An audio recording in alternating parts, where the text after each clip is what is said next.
Good morning student, welcome to Hindi की पाठशाला।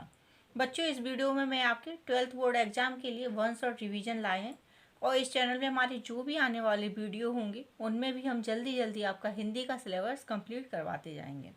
तो बच्चों, आज हम अपना तीसरा पाठ पढ़ते हैं। पाठ का नाम है अतीत में दबे पाँव। यह यात्रा वृतांत है और इसके जो लेखक हैं वो हैं ओम थानवी। तो इसकी समरी हम सबसे पहले पढ़ लेते हैं। लेखक कहता है कि हड़प्पा व मोहनजोदड़ो दोनों दोनों स्थान अभी तक दुनिया में सबसे पुराने नियोजित शहर माने जाते हैं।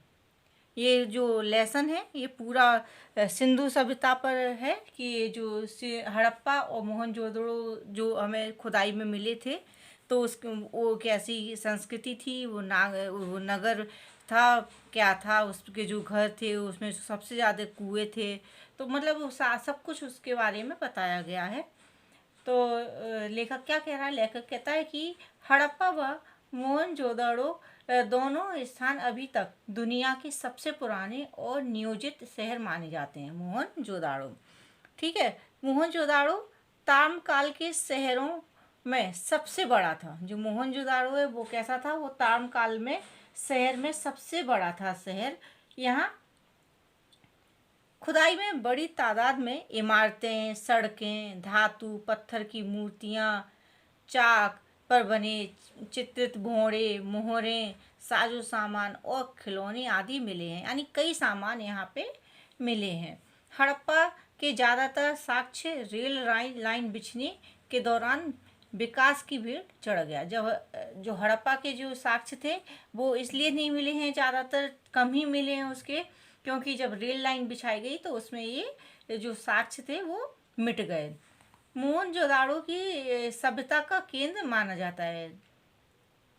जो मोहनजोदाड़ो है वो सभ्यता का केंद्र माना जाता है। यह 200 हेक्टेयर क्षेत्र में फैला था तथा इसकी आबादी लगभग 85,000 थी। यह नगर छोटे मोटे टीलों पर आबाद था। मतलब टीले थे, जो छोटे बड़े हर तरह के टीले थे, उस पे बसा हुआ था यह जो मोहन जोदाड़ो है ना, वो वाला शहर। तथा यह प्राकृतिक नहीं थे। कच्ची पक्की ईंटों से धरती की सतह को ऊंचा उठाया गया था। इस शहर की सड़कों व गलियों में अब भी घूमा जा सकता है। मतलब उस समय की जो सड़कें और गलियां थी वो इतनी अच्छी बनी हुई थी कि उनमें आज भी हम घूम सकते हैं। यहाँ का सामान अजायब घरों की शोभा बढ़ा रहा है। यहाँ जो खुदाई में जो सामान मिला था वो अजायब घर की शोभा बढ़ा रहा है। परंतु शहर वही है, शहर वही है।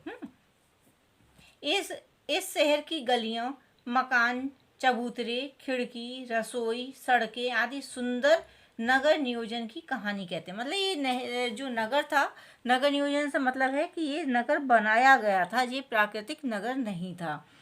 शहर के सबसे ऊंचे चबूतरे पर बड़ा बौद्ध स्तूप है, परंतु यह मोहनजोदाड़ो सभ्यता के जीर्ण शीर्ण टीले पर बना है।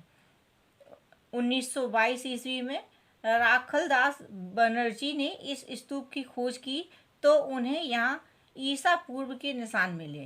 तत्कालिक भारतीय पुरातत्व सर्वेक्षण के महानिदेशक जॉन मार्शल के निर्देश पर खुदाई का व्यापक अभियान शुरू किया गया। जब यहाँ जो इनके जो स्तूप, बौद्ध स्तूप मिला, तो फिर यहाँ खुदाई की गई थी। जो जॉन मार्शल थे उस समय के जो पुरातत्व सर्वेक्षण महानिदेशक थे, उन्होंने फिर यहाँ पे जो खुदाई का अभियान शुरू किया। भारत दुनिया की प्राचीन लेखक सबसे पहले इसी स्तूप पर पहुंचा। जो भारत दुनिया का जो प्राचीन लेख था ना, वो सबसे पहले इसी स्तूप पर पहुंचा था। इसे नागर भारत का सबसे पुराना लैंडस्केप कहा गया है। इसको क्या कहा गया है? नागर भारत का सबसे पुराना लैंडस्केप कहा गया है। स्तूप वाले हिस्से को गढ़ कहा गया। जहाँ पे जो स्तूप मिला था इस वाले हिस्से को गढ़ कहा, क्योंकि जो खुदाई कर रहे थे, जो हम लोगों को इन लोगों को दिखा था, तो इन लोगों ने ही इसका नाम गढ़ रख दिया क्योंकि पता तो नहीं था कि उस समय ये लोग इसको क्या बोलते थे स्तूप वाली जगह को, तो इन लोगों ने ही इसका नाम गढ़ रख दिया था। दुनिया भर की प्रसिद्ध इमारतों के खंडर चबूतरे के पश्चिम में हैं। जो दुनिया भर की जो प्रसिद्ध इमारतें थीं, वो जो चबूतरा था ना, जो इसके दक्षिण में, इसके जो पश्चिम में थे, इनमें प्रशासनिक इमारतें, सभा भवन, ज्ञानशाला और कोठार है। लेकिन इनको क्या बोलते हैं, जैसे प्रशासनिक या जो आज राजनीतिक जो इमारतें होती हैं, वो सभा भवन था, ज्ञानशाला जैसे पढ़ने लिखने की जो विद्यालय वगैरह थे, वो कोठार यानी बड़ी बड़ी इमारतें थीं, ये सब कहाँ थी? ये पश्चिम में थी। केवल अनुष्ठानिक महाकुंभ अपने मूल स्वरूप में बचा है, शेष इमारतें उजड़ी हुई हैं। मोहनजोदाड़ो का नगर नियोजन बेमिसाल है। अधिकांश सड़कें सीधी हैं या आड़ी हैं। इसे वास्तुकार ग्रिड प्लान कहते हैं। आजकल की सेक्टर नुमा कॉलोनियों में हमें आड़ा सीधा नियोजन मिलता है, परंतु वह रहन सहन को नीरस बनाता है।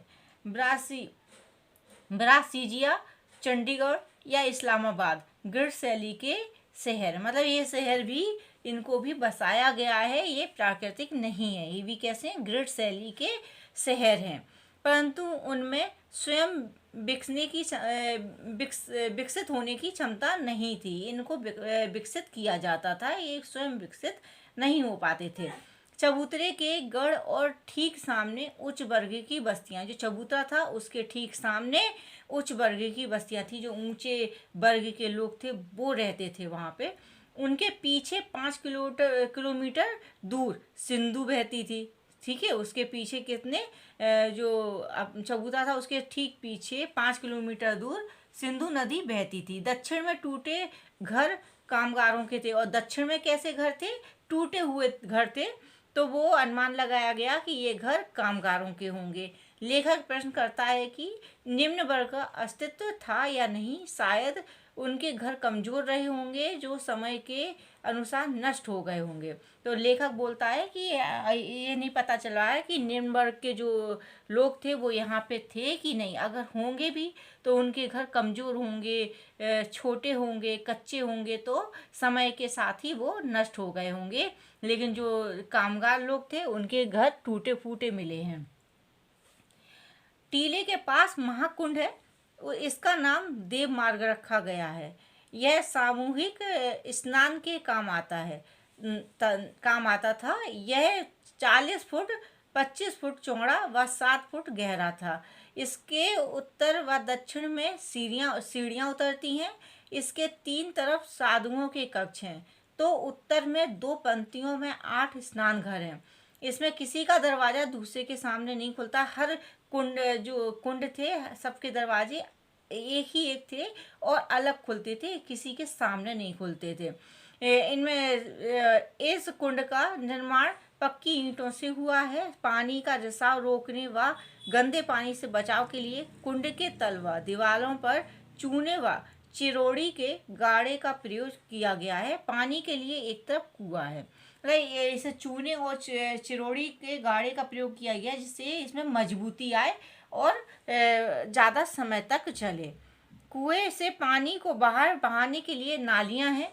ये पक्की नालियां थीं, पक्की चीज़ों से बनाई गई थीं तथा ईंट से ये नालियां ढकी भी थीं। जल निकासी का ऐसा सुव्यवस्थित बंदोबस्त इससे पहले के इतिहास में नहीं मिलता। कुंड के दूसरी तरफ विशाल कोठार है। शायद यहाँ पर जो है ना, कर के रूप में अनाज लिया जाता होगा और यहाँ अनाज इकट्ठा किया जाता होगा, अनाज इकट्ठा करके रखा जाता होगा। इतना बड़ा कोठार था, तो ये अनुमान ही लगाया गया है इस बात का कि शायद यहाँ पे अनाज को इकट्ठा करके रखा गया हो। यहाँ 9 चौकियों की 3 कतारें हैं तथा उत्तर की एक गली में बैलगाड़ियों के प्रयोग के साक्ष्य मिले हैं, जो माल की ढुलाई करती होगी। सिंधु घाटी काल में व्यापार के साथ उन्नत खेती भी होती थी। अब इसे खेतीहर या पशुपालक सभ्यता माना जाता है। ये माना गया है कि यहाँ पे खेती भी अच्छी होती थी, पशु भी होते थे, तो ये जो सभ्यता थी वो खेतीहर या पशुपालक सभ्यता होगी। तो इसे इस तरह से माना जाता है कि ये पशुपालक सभ्यता है। पत्थर व तांबे की बहुतायत थी, यानी यहाँ पे पत्थर और तांबा बहुत था लेकिन लोहा यहाँ नहीं मिला। लोहे की यहाँ पे कमी थी, यहाँ कमी की थी, बिल्कुल भी नहीं था। पत्थर सिंधु से और तांबा राजस्थान का मिलता है। मतलब जो पत्थर थे वो ऐसा लगता था कि सिंधु से लाए गए होंगे, और जो तांबा था वो राजस्थान से लाया गया होगा, क्योंकि वो वहाँ से मिलता था।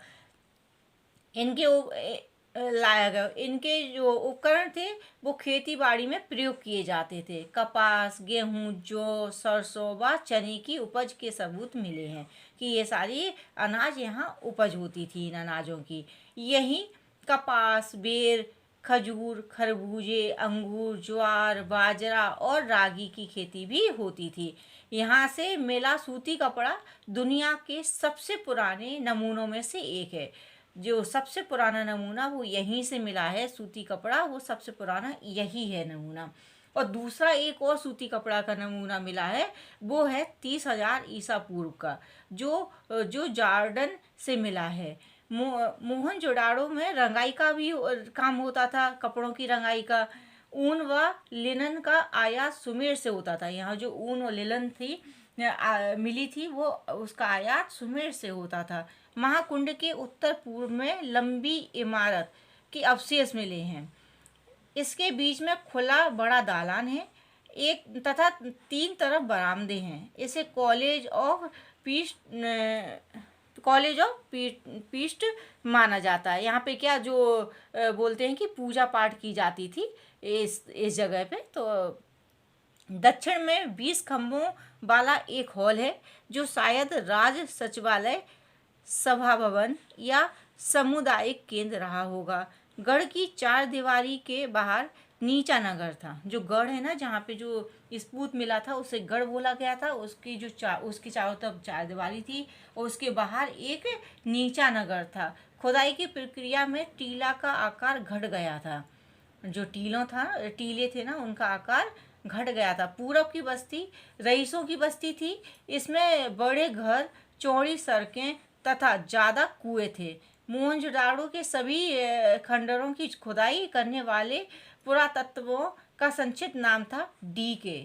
ठीक है, उन्हें DK नाम से संक्षिप्त में एक नाम दे दिया था, DK।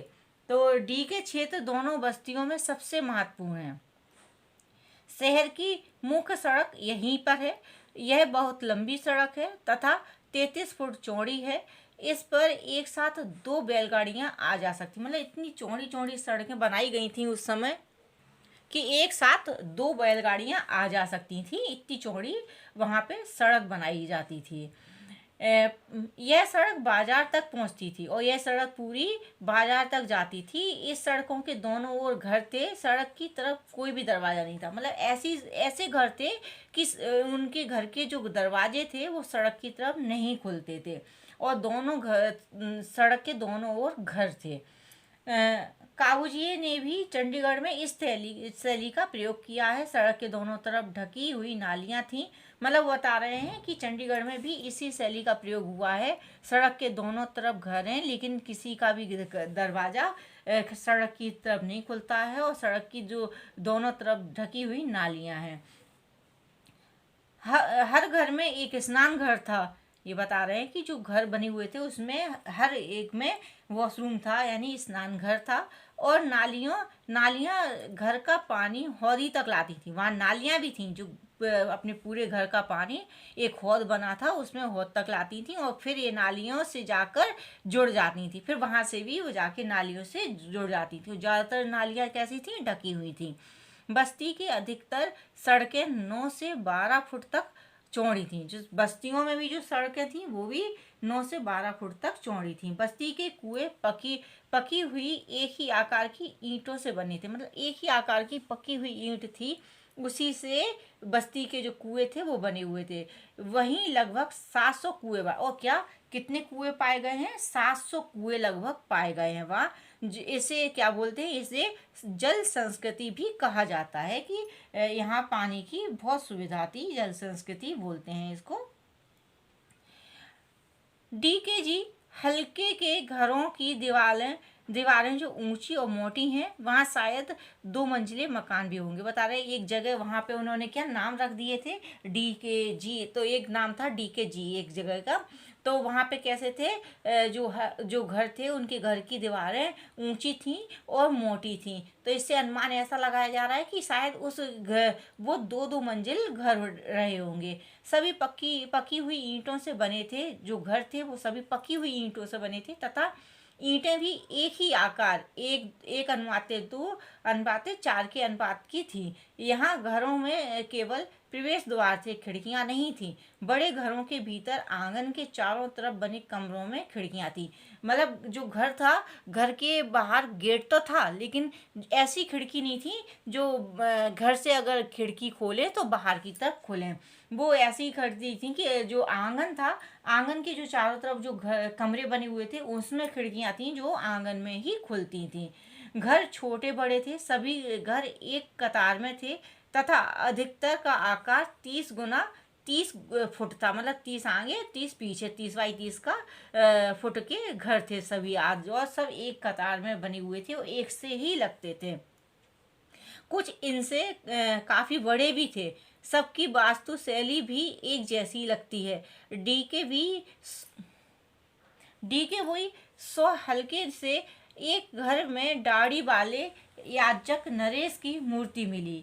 HR हल्के के बड़े घर में कुछ कंकाल मिलने हैं। प्रसिद्ध नर्तकी स्वरूप भी इसी हल्के हल्के वे छोटे घर से मिली है। यहीं पर एक बड़ा घर है जिसे उपासना केंद्र समझा जाता। एक बड़ा घर था जिसे उपासना केंद्र समझा जाता था, और एक डी के भी 100 हल्के से घर से एक दाढ़ी वाले याजक नरेश की मूर्ति मिली थी। और यहीं पे एक प्रसिद्ध नर्तकी की भी मूर्ति मिली जिसको इन लोगों ने स्वरूप नाम दिया था।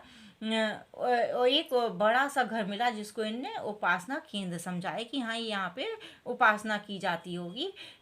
गढ़ी के पीछे BS हिस्से में रंगरेज का कारखाना था। मतलब बता रहे हैं जो BS का जो हिस्सा था, गढ़ का जो पीछे का हिस्सा था जिसे BS बोलते थे, BS के हिस्से में एक रंगरेज का कारखाना जहाँ रंग का काम किया जाता, कपड़े रंगने का काम किया जाता था, वहाँ वो भी मिला है। जहाँ जमीन में ईंटों के गोल गड्ढे उभरे हुए हैं। यहाँ 2 कतारों में 16 छोटे 1 मंजिला मकान मिले हैं। मतलब 2 कतारों में छोटे छोटे 16 छोटे छोटे 1 मंजिले मकान भी मिले हैं। सब में 2-2 कमरे हैं। इतने छोटे छोटे मकान थे कि सब में 2-2 कमरे थे। ये तो ऐसा माना जा रहा है कि ये कर्मचारियों या कामगारों के घर रहे होंगे। मोहनजोदाड़ो में कुओं को छोड़कर अन्य सभी वस्तुएं चौकोर या आयात थे। मतलब चौकोर थे या आयताकार थे। बकाया सिर्फ कुआ ही ऐसा था जो गोल था। लेखक बड़े घरों में भी छोटे कमरे देखकर हैरान है। लेखक बहुत हैरान थे कि इतने बड़े बड़े घरों में भी ये छोटे कमरे किस लिए। तो उन्हें ऐसा समझ में आया कि हो सकता है शायद आबादी बढ़ने की वजह से ये कमरे बनाए गए हो, या निचली मंजिल में नौकरों को रखने के लिए ये घर बनाए गए हों, मकान या कमरे बनाए गए हों। सीढ़ियाँ शायद लकड़ी की रही होंगी। अब ऐसा भी सोचें कि शायद ये जो सीढ़ियाँ होंगी इसकी वो लकड़ी की रही होंगी। ऊपरी मंजिल पर लकड़ी का साज सज्जा का सामान रखा जाता होगा। लकड़ी के सामान से साज सज्जा की जाती होगी। अधिकतर घरों में खिड़कियों या दरवाजों पर छज्जों के चिन्ह नहीं है। बता रहे हैं कि जो अधिकतर घर थे उनमें खिड़की और दरवाजे के बाद जो ऊपर की मंजिल में जो छज्जे बने होते थे वो नहीं बने, ऐसे चिन्ह हमें नहीं मिले हैं। गर्म क्षेत्र में ही ऐसी चीज़ें होती हैं कि जहाँ पे छज्जे नहीं होते हैं। इसका तात्पर्य यह है कि हाथी, शेर, गैंडा आदि जीवों की तस्वीरों से लगता है कि यहाँ जंगल थे तथा अच्छी खेती से सिंचाई की जाती थी। मतलब खेती भी अच्छी थी, हैं, तो उनकी सिंचाई की जाती थी और जंगल भी यहाँ पे थे। इस क्षेत्र में नहर के प्रमाण नहीं मिले हैं। यहाँ पे नहर नहीं थे। इसका मतलब यह हुआ कि कुओं का अधिक इस्तेमाल किया जाता था। इससे क्या हुआ, इससे जो कुओं जो भूतल का जो जल था वो नीचे से नीचे होता चला गया, और जब पानी की कमी हुई तो इससे यह बस्ती उजड़ गई होगी। तेज हवा बह रही थी। हर जगह लेखक को साए साए की ध्वनि सुनाई दे रही थी। यहाँ सब खंडर है। अब बता रहे हैं कि बहुत तेज हवा चल रही थी और लेखक को ऐसा लग रहा था जैसे साए साए की ध्वनि सुनाई दे रही है। लग क्या, उसे जब खाली जगह होती है और तेज हवा चल रही हो तो ऐसी ही हवा की ध्वनि आती है। यहाँ सब खंडर खंडर हो गया था, भीड़ भाड़ नहीं थी, हो हल्ला नहीं था, और तेज हवा चल रही थी यहाँ पे। लेकिन घर घर एक नक्शा ही नहीं होता है, हर घर का एक संस्कारमय आकार होता है। लेखक को यहाँ राजस्थान सिंधु गुजरात के घर याद आ गए। वो वहाँ भी घूमे हुए थे, तो उन्हें जब वो यहाँ पे घूम रहे थे तो उन्हें ऐसा लगा कि यहाँ घूम के कि उन्हें राजस्थान और सिंधु गुजरात के घर याद आ गए, जहाँ वहाँ पे यहाँ पे ज्वार की खेती हजारों साल से होती है। मोहनजोदाड़ो के घरों में टहलते हुए उसे उसे जैसलमेर के गांव कुलधरा की याद आ गई, क्योंकि वहाँ के घर और यहाँ के घर मिलते जुलते थे। यह पीले पत्थर के घरों वाला एक खूबसूरत गांव है। यहाँ घर है परंतु लोग नहीं है। यहाँ पे क्या बता रहे हैं, एक से घर है लेकिन यहाँ पे घर तो हैं लेकिन लोग नहीं हैं। 150 साल पहले राजा ने तकरार पर, क्या बता रहे हैं, 150 साल पहले अनुमान लगा रहे हैं कि शायद राजा की उनकी पत्नी से, स्वामिनी से घर कुछ तकरार हो गई होगी, तो उससे गांव का हर सदस्य अपना घर छोड़कर चला गया। और फिर क्या हुआ, घर खंडर हो गए और कुछ घर ढहने भी लगे और लोग निकल गए और वक्त वहीं रह गया। क्या बता रहे कि लोग निकल गए लेकिन वक्त वहीं रह गया। और जॉन मार्शल ने मोहनजोदाड़ो पर तीन खंडों की एक विशाल ग्रंथ छपवाया है। किस पर? मोहनजोदाड़ो पर 3 खंडों का एक विशाल खंड जो ग्रंथ है वो छपवाया है। किसने? जॉन मार्शल ने। उसमें खुदाई में मिली ठोस पहियों वाली मिट्टी की गाड़ी के चित्र के साथ सिंध की वर्तमान बैलगाड़ी का चित्र भी प्रकाशित है। दोनों में कमानी या आरे वाले पहिए का प्रयोग किया गया है। जो पहले की बैलगाड़ी थी उसका पहिया और जो अभी वर्तमान की बैलगाड़ी है उसके पहिए का बिल्कुल एक से पहिए रखे गए थे, उनका चित्र वहाँ पे है। अब उन पहियों की जगह जीप के उतरन पहिए लगते हैं। अब जीप चालू हो गई, हवाई जहाज चालू हो गए, तो उनमें कैसे पहिए हो गए? उतरन पहिए लगाए गए। बाजार में आने के बाद ऊँट, जब ये उतरन पहिए बाजार में आ गए तो फिर ऊँट गाड़ी का भी आविष्कार हो गया। मेजबान ने अजायब घर के बारे में बताया कि यह अजायब घर छोटा है पर सामान भी तो ज़्यादा नहीं है। उन्हें बताया कि अजायब घर छोटा है और सामान भी कम ही है, ज़्यादा सामान नहीं है। अधिकतर चीज़ें कराची, लाहौर, दिल्ली, लंदन की हैं। मोहनजोदाड़ो से ही 50,000 से ज़्यादा चीज़ें मिली हैं। ये क्या बता रहा है कि जो मोहनजोदाड़ो है वहाँ से ही 50,000 से ज़्यादा चीज़ें मिली हैं। यहाँ पर क्या रखा हुआ है ये भी बता रहे हैं। यहाँ पर काला पड़ गया गेहूँ, मतलब तब का गेहूँ जो काला पड़ गया वो, और तांबे व कांसे के बर्तन हैं, मोहरे हैं, बाग है, बाध, जो वाद्य यंत्र होते हैं ना, वो बाध, चाक पर बने विशाल दृढ़, हाँ, विशाल मृद भाड़, चौपड़ की गोटियां, दिए, माप तौल वाले पत्थर, तांबे का आईना, मिट्टी की बैलगाड़ी, 2 पाटन वाली चक्की, कंघी, पत्थर के औजार, सोने के गहने आदि थे। इस अजायब घर में औजार तो हैं परंतु हथियार नहीं। अब क्या बता रहे हैं कि जो अजायब घर देखा, अजायब घर के बारे में बताया गया कि वहाँ पे क्या क्या सामान है, तो उस अजायब घर में औजार तो हैं परंतु हथियार नहीं है। पूरी सिंधु सभ्यता में कहीं भी हथियार नहीं मिलते हैं। विद्वान का निष्कर्ष है, जब हथियार नहीं मिलते हैं तो जो विद्वान थे वो निष्कर्ष निकालते हैं कि यहाँ जो अनुशासन था, यहाँ पे जो शांति थी वो ताकत के बल पर नहीं थी, युद्ध के बल पर नहीं थी। यहाँ पे सैन्य सत्ता भी नहीं थी, मतलब यहाँ पे सैनिक भी नहीं थे, क्योंकि हर राज्य में सैनिक होते हैं राजाओं के, तो ऐसा भी यहाँ पे नहीं था। दूसरे, यहाँ प्रभुत्व या दिखावे के तेवर नदारत है, मतलब कई राजा ऐसे होते हैं नगर के कि वो अपना प्रभुत्व और अपनी ताकत दिखाने के लिए दिखावा करते हैं और बहुत बड़ी बड़ी सेना रख लेते हैं। यहाँ पे ऐसा कुछ भी नहीं था, यहाँ दिखावा नहीं था।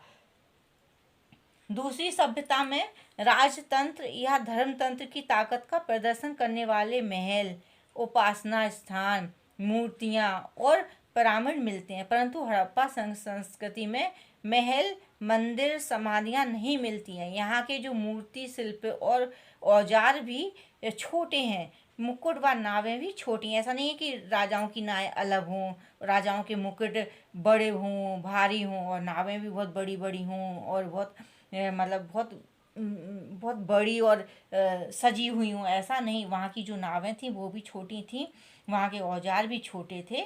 शायद शायद ये लो प्रोफाइल सभ्यता थी, मतलब इससे ऐसा पता कर रहे हैं कि शायद ये लो प्रोफाइल सभ्यता हो, छोटी सभ्यता हो। मोहनजोदाड़ो साधन व व्यवस्थाओं के अनुसार भी सबसे समृद्ध है। मतलब जो मोहनजोदाड़ो की सभ्यता है वो साधन और व्यवस्थाओं के अनुसार भी सबसे समृद्ध, सबसे अच्छी सभ्यता थी।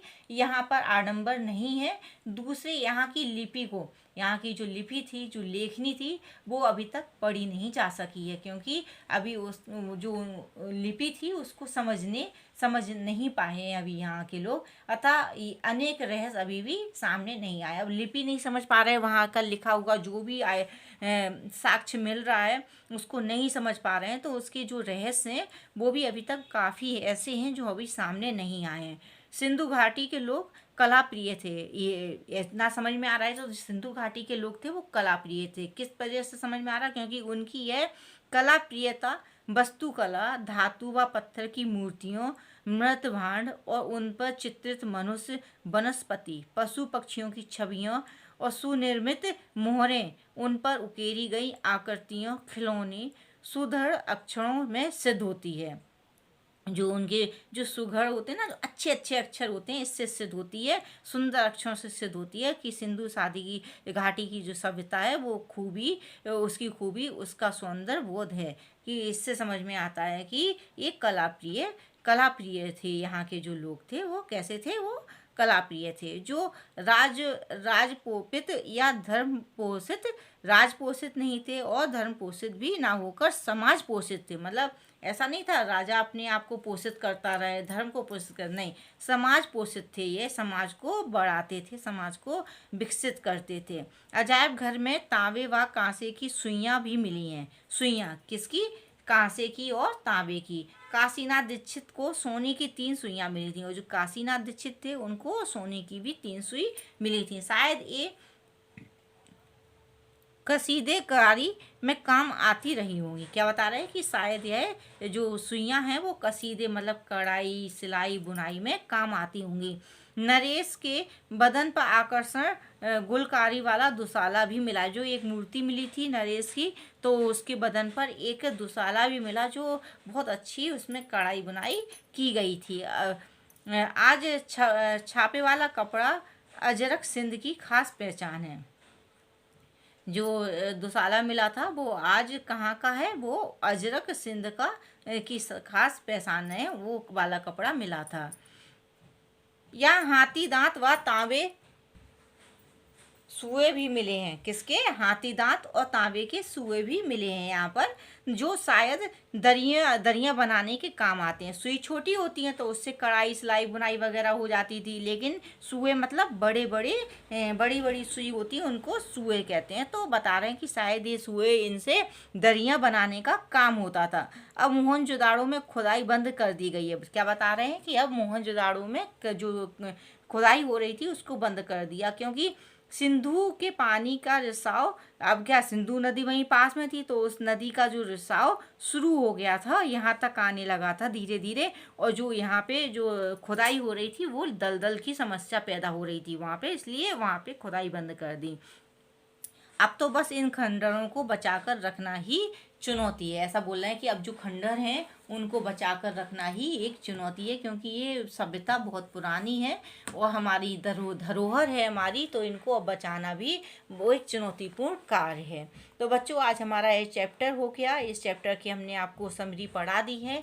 अब हमारा जो नेक्स्ट वीडियो आएगा उसमें हम इसके आपको प्रश्नोत्तर जल्दी जल्दी रीड करवा देंगे, और मुझे यकीन है कि आपको ये हमारा लेसन समझ में आ गया होगा, इसकी समरी समझ में आ गई होगी। Thank you, keep learning and don't forget to like, comment and subscribe to Hindi की पाठशाला। Bye bye, thank you, take care.